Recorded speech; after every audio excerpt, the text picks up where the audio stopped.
Welcome to the deep dive. Today we're jumping into an investigation by two students, Kesser and Steen. Right, for their air quality class. Exactly. And they were tackling carbon monoxide or QO and wanted to figure out the local risks for high levels and, what the long-term health effects really are. And it's such a critical topic Yeah. because we have to start with the fundamental danger, right? Yeah. CO is, well, it's this toxic gas you can't see or smell. It's from incomplete combustion. Incomplete combustion. And the really deadly part is the chemistry.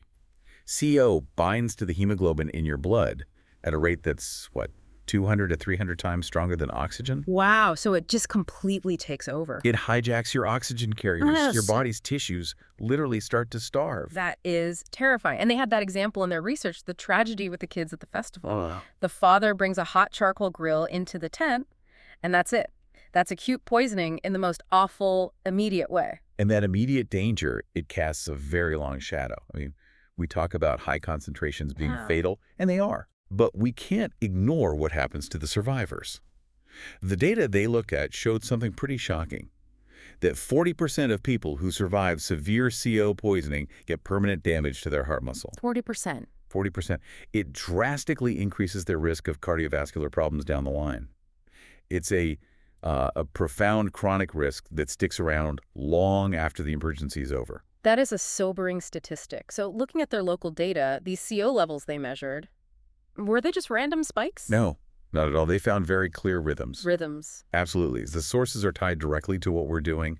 Think traffic, car engines idling, wood stoves, even small things like leaf blowers. So you see patterns. Clear daily peaks. Morning commute, definitely. Yep. And then again in the late afternoon, people get home, they fire up their heat, they let their cars idle while scraping ice. It's the sum of all those small individual actions. And the weather seems to be the big amplifier here, right? How does it actually trap the CO? Well, on a cold, still morning, especially in winter, the air on the ground is actually colder than the air just above it. Okay. And this creates something called a temperature inversion. It's like an invisible lid, a blanket over the entire area. The exhaust, the smoke, it just can't rise and mix, so it concentrates right where we are breathing. So a slow rise over a few days means that lid is just staying put. Exactly. It's a huge red flag for stagnant, unhealthy air. Now, here's something I found really interesting.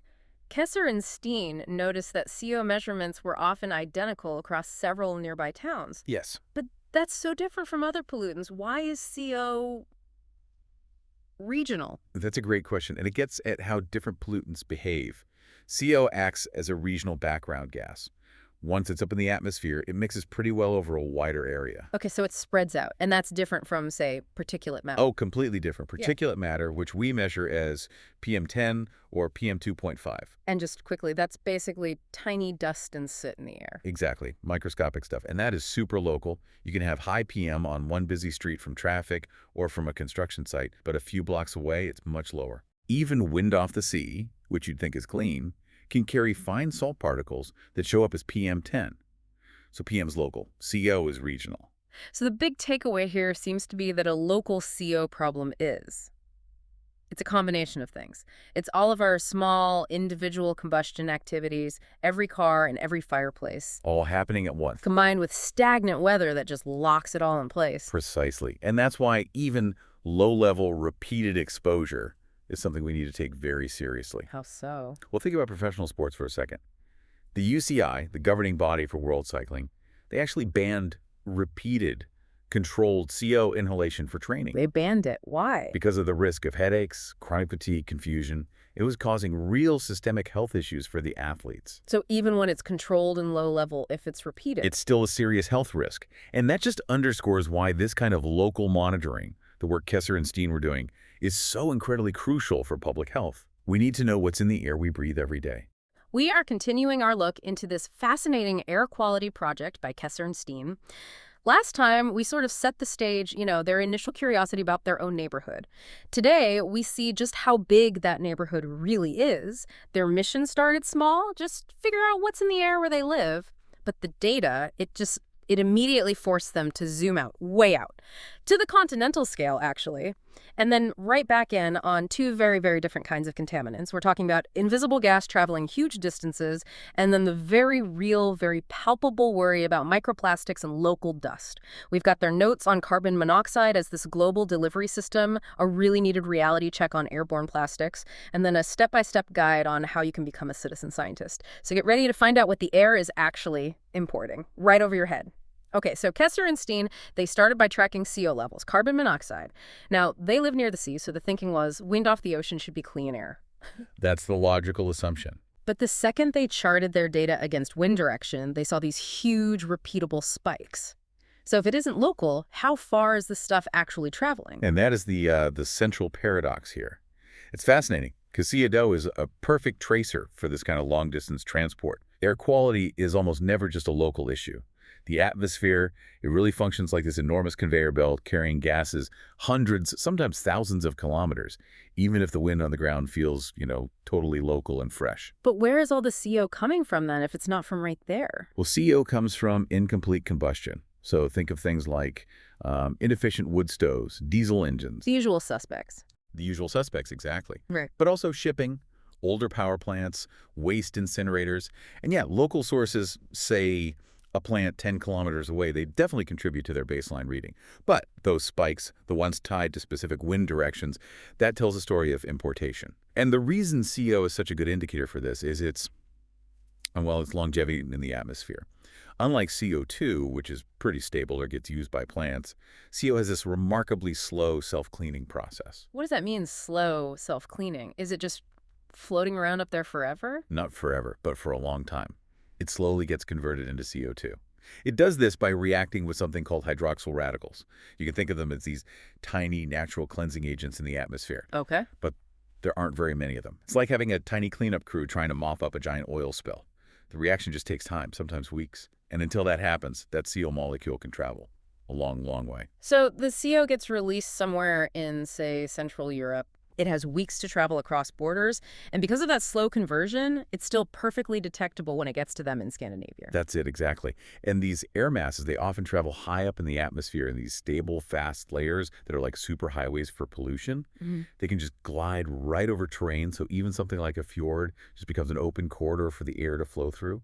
The sources mentioned that when they looked at the regional data maps, they noticed this red-hot glow down south over industrial parts of Europe, and it correlated with their spikes. I mean, that must have been a real aha moment to realize you're breathing air from hundreds of kilometers away. That reddish glow is absolutely the key. Those are the industrial hubs. Steel production, chemical manufacturing, old coal-fired power plant. They release these massive concentrated plumes of CO. So when the wind patterns pull those air masses north, Denmark gets a measurable, repeatable hit of that pollution. And that is exactly why their CO levels jump when the wind shifts from the open sea to coming over the continent. That makes perfect sense for the big picture. But then on a local level, they saw something else in the data, this weird tortoiseshell grid pattern right over their city.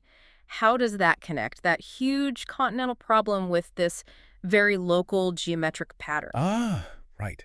That pattern is basically a visual artifact. Yeah. You're seeing two different data sets being layered on top of each other. The broad geometric grid, the tortoise shell, that part comes from satellite measurements. A satellite measures the entire column of air above a defined square area. So it gives you this, sharp-edged, blocky result. So the satellite is the geometric background, the big picture. Precisely. And then layered right over that, you get the pollution from local sources, mostly car exhaust. On a still day, those emissions don't really disperse. They just linger right along the road network. And that creates a pattern that looks almost like an X-ray of the traffic flow. So the tortoiseshell is just that satellite grid blended with the real-world buildup along the roads. That's a powerful way to see both things at once. Okay, so after this realization that they're basically importing pollution, their focus shifted to something much more personal, microplastics. They started looking into these claims that tiny plastic fragments, PM 2.5 sized, are flying around in the air. And they were worried, about it getting into the body, the blood, the brain. This is where it gets scary. It is, and it's an important shift because you're going from an invisible gas to a microscopic particle. Yeah. And it raises this really essential question about how we should assess new pollution risks we hear about in the media. And yes, airborne microplastics, they absolutely exist. And just so we're all on the same page, PM 2.5, what exactly are we talking about size-wise? Right. So PM is particulate matter. The 2.5 means the particle is 2.5 micrometers in diameter, or smaller. To give you some context, a single human hair is about 50 to 70 micrometers thick. So these things are incredibly tiny, small enough to be inhaled deep into the lungs. Now, with microplastics, most of what's in the air are actually larger fibers, things shed from clothes, a huge amount from tire dust, paint fragments. But, and this is the new part, researchers have started finding those tiniest fragments that really do fall into that PM 2.5 class. So the basic concern is scientifically real. These particles exist. But the claims about, plastic lodging in your brain, maybe that's a bit overblown. That's the nuance we really need to get. Those dramatic headlines you see, they're often based on very cautious lab studies in using very high doses on cell cultures or tracking specially tagged fragments in test animals. The reality is the human body has this surprisingly effective multi-layered filtering system. Like an internal security system. Exactly. Your upper airways, the hairs and mucus, they catch the bigger stuff. The smaller particles that do get to the lungs, they run into these specialized immune cells. They're called macrophages. They're like the cleanup crew. They'll either dissolve the particle, or if they can't, they'll just safely wall it off, encapsulate it. Okay, that's reassuring, but I guess that system can be overwhelmed, right? Yeah. What kind of exposure would it take to actually pose a real risk? Well, contextualizing that risk is everything. For any kind of ultrafine particle, plastic, soot, whatever, to really penetrate those filters, it typically requires prolonged, long-term exposure to very high concentrations.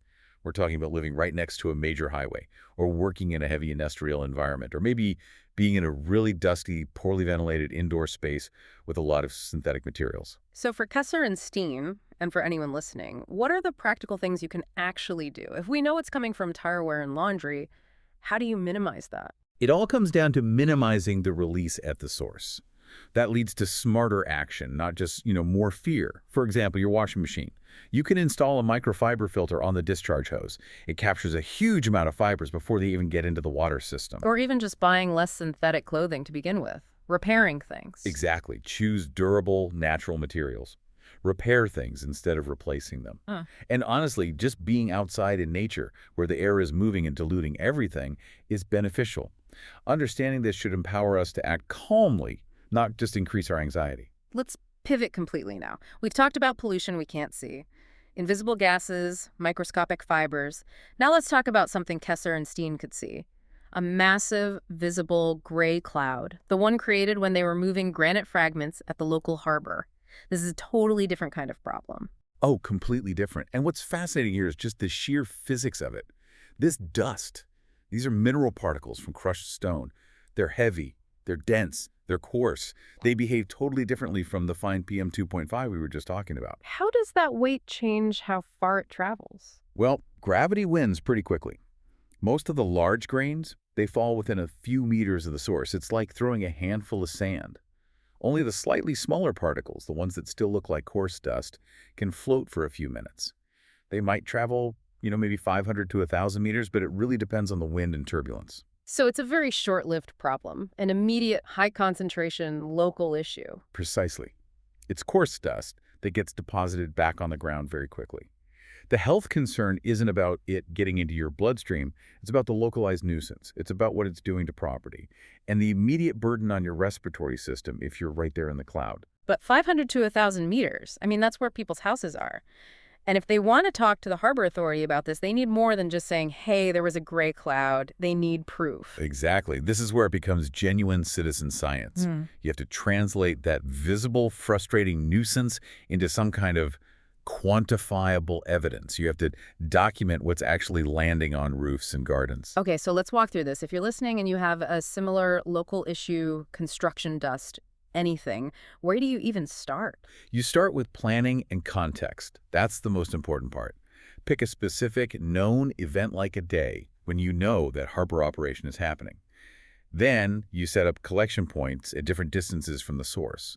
So maybe one at 50 meters, one at 300, and one at 800 meters, something like that. And I'm guessing you have to record everything, the metadata? Absolutely critical. For every single sample plate, you have to write down the date, the exact time you started and finished, wind direction, wind strength, humidity. That context is what gives the measurement meaning. It proves the link between the activity and what you collected. Okay, so you've planned it out. How do you actually collect the dust? You need something sticky, right? Yes, the collection method needs to be simple. Use something white and flat, laminated cardboard, a cheap plastic tile, anything like that. To capture the particles, you can either smear on a very thin layer of Vaseline, or even easier, just stretch a piece of clear packing tape across the plate, sticky side up. And you must use 2 plates at each distance for reliability. And this is crucial. You need a blank control plate. That one stays wrapped up until the very end, right before you analyze, so you know you didn't contaminate your samples yourself. Right. Now for the hard part. You have a sticky plate covered in gray dust. How do you actually identify what's on it?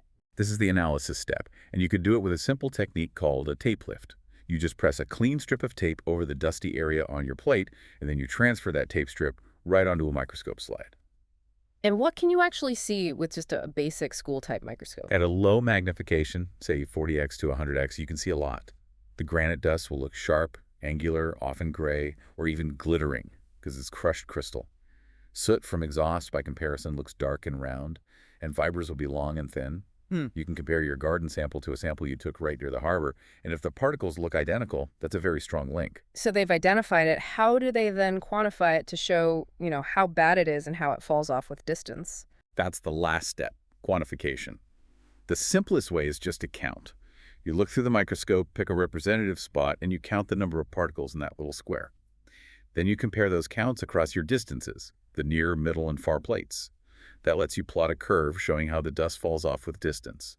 If you want to get more rigorous, you could use a small battery-powered vacuum with a clean filter inside. You vacuum a defined area, like half a square meter, for a set amount of time. That lets you actually weigh the dust and compare the mass between different sites. And of course, the obvious but critical safety warning. Always. Safety is paramount. Always use gloves. And if you're handling the settled dust, especially if you're vacuuming it, wear an FFP2 dust mask. And wash your hands thoroughly right after.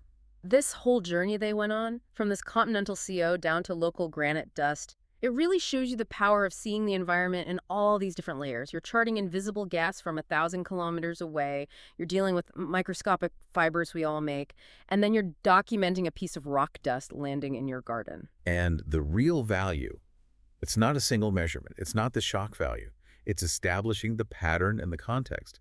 By following these basic steps, using fixed distances, noting the wind, comparing samples, they're essentially practicing the same fundamental principles that geologists and meteorologists use. They're turning a vague gray cloud into a measurable, documentable event. Taking back control of their own data, that's so powerful. And just consider this as a final thought for your own deep dive. How else could you use these same simple observation skills? These deposition plates, measuring concentration over distance. You could use them to map local salt spray patterns if you live near the coast, or to quantify pollen loads in your neighborhood during allergy season. What other hidden movements are happening right above your head that you could document with just a little bit of structured observation?